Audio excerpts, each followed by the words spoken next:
राज्यपाल retired lieutenant general Gurmeet Singh ने राजभवन देहरादून में निजी विश्वविद्यालयों के कुलपतियों के साथ बैठक की। इस दौरान उन्होंने सभी निजी एवं राजकीय विश्वविद्यालयों के आपसी समन्वय पर जोर देते हुए कहा कि विश्वविद्यालयों को एक दूसरे के प्रतिस्पर्धी होने के बजाय एक दूसरे की उपलब्धियों से प्रेरणा लेने की जरूरत है।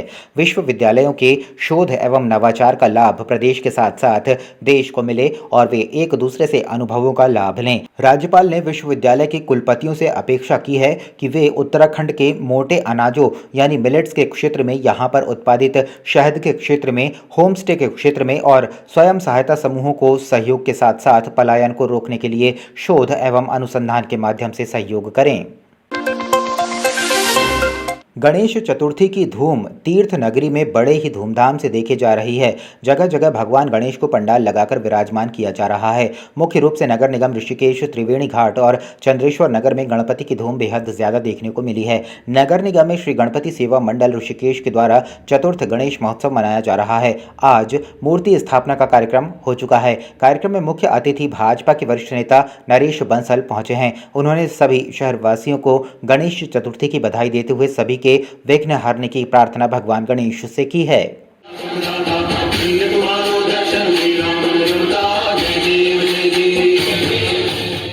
ये बहुत ही पूरे देश की एकता और अखंडता का प्रतीक है। स्वतंत्रता आंदोलन में जनता का बहुत अधिक आशीर्वाद और मार्गदर्शन इससे मिला है। लोकमान्य तिलक जी ने इसको प्रारंभ किया और आज पूरे देश भर में गणपति की स्थापना होती है। गणपति सब प्रकार के विघ्न विनाशक है, रिद्धि सिद्धि के दायक हैं, सुख शांति के दायक हैं।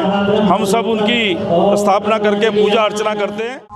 विगत 4 वर्षों से गणेश उत्सव मनाया जा रहा है यहाँ पर और 3 साल से हम नवनिर्माण रोड बना रहे थे। इस बार हम और इसको भव्य रूप देने के लिए हमने नगर निगम चुना है। आज सुबह अभी 11 बजे गणेश की मूर्ति की स्थापना हुई है और शाम को एक रंगारंग भजन सत्या है और कल की भी भजन सत्या है और परसों 3 बजे गणेश विसर्जन के लिए त्रिवेणी घाट जाएंगे और वहाँ नासिक के 3 बैंड आ रखे हैं बहुत अच्छे और उसके द्वारा हम लेके जाएंगे। तराई केंद्रीय वन प्रभाग में आपराधिक घटनाएं रुकने का नाम नहीं ले रही हैं। लकड़ी तस्करों के हौसले इतने बुलंद हैं कि जंगल में गश्त पर गए वनकर्मियों पर ही उन्होंने फायरिंग कर दी। फायरिंग में वन क्षेत्राधिकारी सहित 4 वनकर्मी घायल हुए हैं। फिलहाल सभी घायल वनकर्मी सुरक्षित हैं। सूचना के बाद मौके पर वन विभाग के अधिकारी पहुंचे हैं।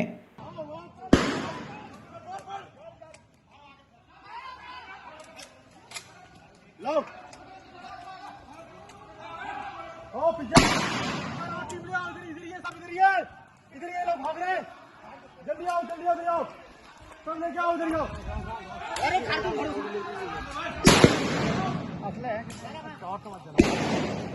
मेरे द्वारा चौकी इंचार्ज गुलाब रोज को सूचना दी गई कि मैं मौके पर जा रहा हूँ, ऐसी सूचना आई है। उनके द्वारा बताया गया कि मैं सर बाहर हूँ, आप एसओ साहब से बात कर लो। फिर मैंने एसओ गदरपुर से बात की। उनके द्वारा बताया कि सर मैं बिजी हूँ और कोई बात हो तो मुझे बता दें। इसको मैं पर पहुँच गया मौके पर। तो हम लोग करीब 20-22 लोग थे। जहाँ फॉरगार्ड ने बताया जिस एरिया में ये लोग गए उस एरिया में हम लोग जो पहुँचे तो ये बैठे हुए थे। जैसे ही हमें देखा तो ये खड़े होकर सीधे फायर करने लगे। हमारे द्वारा भी हवाई फायर किए गए। जब इनको लगा कि हम घिर जाएंगे फिर उन्होंने सीधे फायर करना शुरू कर दिया। क्योंकि हम सरकारी सेवक हैं, हम सीधे नहीं मार सकते थे, तो ये अपना काम करके निकल गए।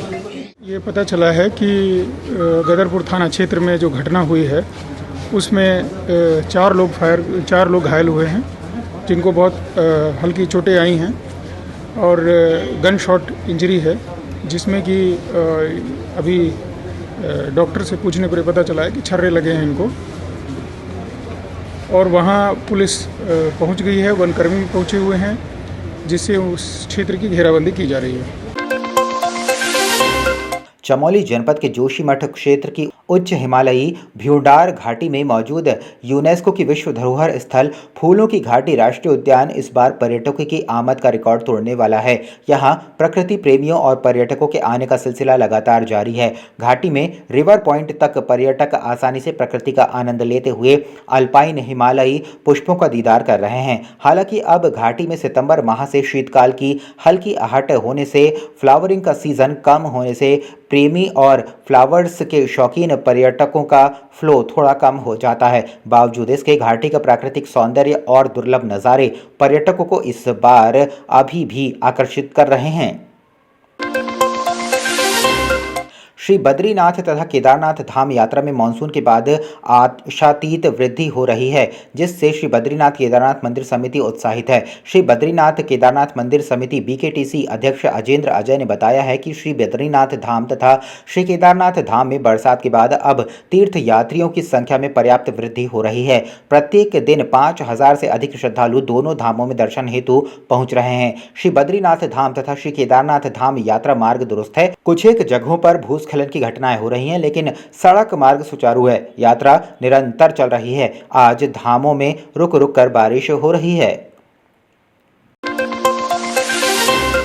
उत्तराखंड में विपक्षी पार्टी कांग्रेस सत्ताधारी भारतीय जनता पार्टी को घेरने में लगी हुई है। राज्य में महिला सुरक्षा को लेकर लगातार कांग्रेस की ओर से सवाल उठ रहे हैं। कांग्रेस नेता प्रतिपक्ष जन मुद्दों को लेकर कांग्रेस प्रदेश भर में एक आंदोलन चलाएगी और जनता को साथ लेकर सरकार को घेरने का कार्य करेगी, जिसकी शुरुआत कांग्रेस 9 सितंबर से रुद्रपुर में जिलाधिकारी का घेराव करेगी। काशीपुर के एक होटल में प्रेस वार्ता करते हुए नेता प्रतिपक्ष यशपाल आर्य ने कहा कि सरकार उत्तराखंड को लूट खसोट रोड करने में लगी हुई है। राज्य की नदियां निजी हाथों में सौंपी गई हैं, उनका दोहन करने में लगी हुई हैं। वहीं राज्य में लगातार अपराध का ग्राफ बढ़ रहा है। महिला अपराधों में वृद्धि हो रही है। आपदा से पूरा प्रदेश प्रभावित है, भारी नुकसान हुआ है, लेकिन आपदा के मानक क्या है, मुआवजा किसको मिल रहा है, तमाम अनगिनत प्रश्न है। इन्हीं प्रश्नों को लेकर 9 सितंबर को जिलाधिकारी कार्यालय रुद्रपुर में हम प्रदर्शन करने जा रहे हैं, घेराव करने जा रहे हैं। सरकार को चेताना चाहते हैं, लेकिन सरकार सुनने को तैयार नहीं है। सरकार अंधी बहरी गूंगी सरकार के खिलाफ हम मजबूती से लड़ने जा रहे हैं। ये तो शुरुआत भर है और ये लड़ाई हमारी बदस्तूर जारी रहेगी जब तक भारतीय जनता पार्टी सरकार को, इस प्रदेश की महान जनता बेदखल नहीं कर देती है, हम लोग बेदखल नहीं कर देते हैं, तब तक हम चुप नहीं बैठेंगे।